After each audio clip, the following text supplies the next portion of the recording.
जादुई कहानियाँ देखने के लिए हमारे चैनल को सब्सक्राइब करें और बेल आइकन जरूर दबाएं। कुछ सालों पहले एक छोटे से गांव में राधिका नाम की लड़की अपने माता पिता के साथ रहा करती थी। वो बहुत ही ज्यादा चंचल थी और साथ ही साथ वो दूसरों की मदद भी किया करती थी। वो अपने माता पिता की इकलौती बेटी थी। उसके माता पिता बहुत ही ज्यादा गरीब थे। वो अपनी बेटी की इच्छाओं को पूरी करना चाहते थे, लेकिन उनके पास इतना पैसा नहीं था कि वो अपनी बेटी को ज्यादा से ज्यादा खुश रख सके। राधिका एक सरकारी स्कूल में पढ़ाई करती थी। वो 12th में थी। वो अच्छे नंबरों से पास भी हुआ करती थी। उसे पढ़ाई के साथ साथ मेकअप करने का भी बहुत शौक था। राधिका दिखने में ज्यादा सुंदर तो नहीं थी, उसे फिर भी मेकअप करने का शौक था। वो खुद का तो मेकअप नहीं करती थी, लेकिन वो अपने फ्रेंड्स और बाकी पड़ोस की लड़कियों का मेकअप कर दिया करती थी। पड़ोस में जब भी शादी होती थी तो वो राधिका से ही मेकअप करवाया करती थी, क्योंकि उनके पास इतना पैसा नहीं होता था कि वो बड़े ब्यूटी पार्लर में जाकर अपना मेकअप करवा सके। राधिका के पास जितना भी सामान होता था वो उसी से ही मेकअप कर दिया करती थी। एक दिन की बात है, उस छोटे से गांव में एक छोटा सा ब्यूटी पार्लर था जो मेनका नाम की एक लड़की चलाया करती थी। उसकी माँ बहुत अमीर थी और मेनका को भी मेकअप करने का बहुत शौक था, इसीलिए उसकी माँ ने उसके लिए एक ब्यूटी पार्लर खुलवा दिया। मेनका अकेले ही उस ब्यूटी पार्लर में काम करती थी।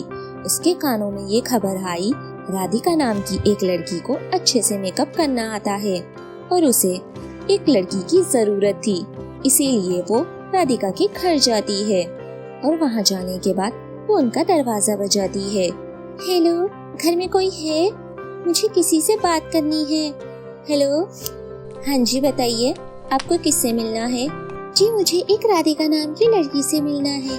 मैंने सुना है कि वो बहुत अच्छा मेकअप करती है और मुझे अपने ब्यूटी पार्लर में एक लड़की की जरूरत है। मैं अकेले काम नहीं संभाल सकती, इसीलिए। हाँ जी, मैं ही राधिका हूँ। जी मुझे ये जानकर बहुत खुशी हुई कि आप मुझे अपने ब्यूटी पार्लर में रखना चाहती है। इससे मुझे नया कुछ सीखने को मिलेगा और मैं अपने परिवार के लिए कुछ कर भी सकती हूँ। हाँ तो ठीक है, तुम कल से मेरे ब्यूटी पार्लर में आ जाना। मैं तुम्हें सब कुछ सिखा दूंगी और अपना काम तुम्हें बता दूंगी कि तुम्हें क्या क्या करना है।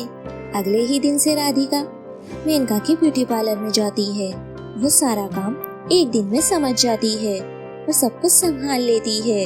तभी मेनका राधिका के पास आती है और उससे कहती है, अरे वाह राधिका, मैं तो तुम्हारे काम से बहुत खुश हुई।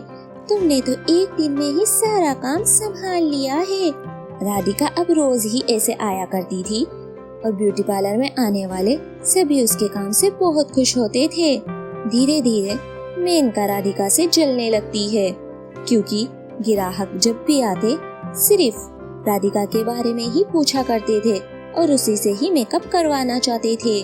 ये देखकर मेनका अंदर ही अंदर जलने लगती है। फिर एक दिन मेनका राधिका के काउंटर पर एक्सपायरी आइटम्स रख देती है। इस बात का पता राधिका को बिल्कुल भी नहीं था। वो इस बात से बिल्कुल अनजान थी। तभी उनके ब्यूटी पार्लर में सरपंच की लड़की आती है। उसे आज रात एक पार्टी में जाना था, इसीलिए वो अपना मेकअप करवाने के लिए राधिका के पास आती है, लेकिन राधिका इस बात से अनजान थी और वो सरपंच की बेटी का मेकअप करने लगती है। शाम होते होते सरपंच की लड़की और सरपंच जी ब्यूटी पार्लर में आते हैं और बहुत ज्यादा ड्रामा होने लगता है।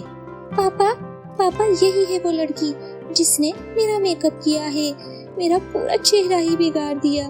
पिताजी, अब मैं अपने फ्रेंड्स को क्या मुंह दिखाऊंगी? इसने तो मेरा पूरा चेहरा ही बर्बाद कर दिया है। ये खुद तो बदसूरत है ही, दूसरों को भी करना चाहती है। नहीं नहीं अंकल, मैंने ऐसा कुछ नहीं किया है। मैं रोज मेकअप करती हूँ, लेकिन न जाने आज ऐसा क्या हो गया। मेरी इसमें कोई गलती नहीं है। प्लीज आप मुझे माफ कर दीजिए। मेनका वहाँ पर आ जाती है और सरपंच जी से बात करने लगती है। मैं कुछ नहीं जानता मेनका, मैं सिर्फ तुम्हें जानता हूँ। अगर तुम्हें अपना ब्यूटी पार्लर चलाना है तो इस लड़की को अभी इसी वक्त धक्के मारकर यहाँ से निकाल दो, और मैं इसको तो गांव में भी नहीं रहने दूंगा।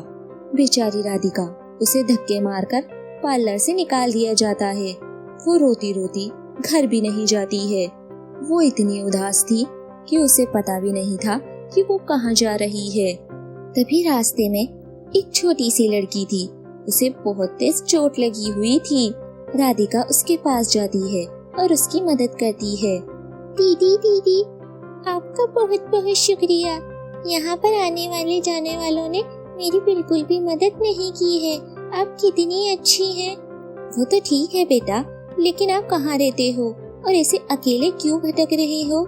इतनी ही देर में वो लड़की अपना रूप बदल लेती है और वह एक सुंदर सी परी में बदल जाती है। ये देख राधिका के तो होश ही उड़ जाते हैं। अरे अरे, तुम इतना मुझसे डरो मत। मैं यहाँ पर लोगों की मदद करने के लिए ही आती हूँ। तुम्हें जब मैंने दूर से देखा तो मैंने एक लड़की का रूप बदल लिया। मैं तुम्हारे मन की बात भी जानती हूँ। मैं तुम्हें कुछ देना चाहती हूँ। ये लो, ये एक जादुई लिपस्टिक है। इसकी मदद से तुम जो चाहो कर सकती हो और जो भी तुम्हारे साथ हुआ है उसे बदल भी सकती हो। राधिका वो जादुई लिपस्टिक लेने के बाद उस ब्यूटी पार्लर में वापस जाती है। अभी भी सरपंच की बेटी और सरपंच वहीं पर थे, क्योंकि मेनका उसके चेहरे को बदलने की कोशिश कर रही थी। तभी राधिका आती है और कहती है, प्लीज साहब, मुझे एक मौका दीजिए। मैं आपकी बेटी को पहले की तरह ठीक कर सकती हूँ। प्लीज मुझे एक मौका दीजिए। पापा, हम इसकी बात मान ही लेते हैं।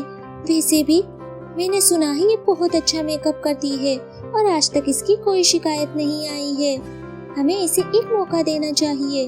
ठीक है बेटा, अगर तुम कहती हो तो मैं तुम्हारी बात मान लेता हूँ। राधिका उस जादुई लिपस्टिक का यूज करती है। जब वो उस लड़की का मेकअप करती है, वो लड़की पहले से भी ज्यादा सुंदर हो जाती है और उसका चेहरा बदल जाता है। ये देखकर राधिका बहुत खुश थी। इस जादुई लिपस्टिक से राधिका अपने लिए एक पार्लर खोलती है। इस जादुई लिपस्टिक ने उसकी बहुत मदद की थी और वो मेनका का भी ब्यूटी पार्लर छोड़ देती है। इस वजह से मेनका का पार्लर चलना बंद ही हो जाता है और राधिका अपनी छोटी सी जिंदगी में खुश रहने लगी थी।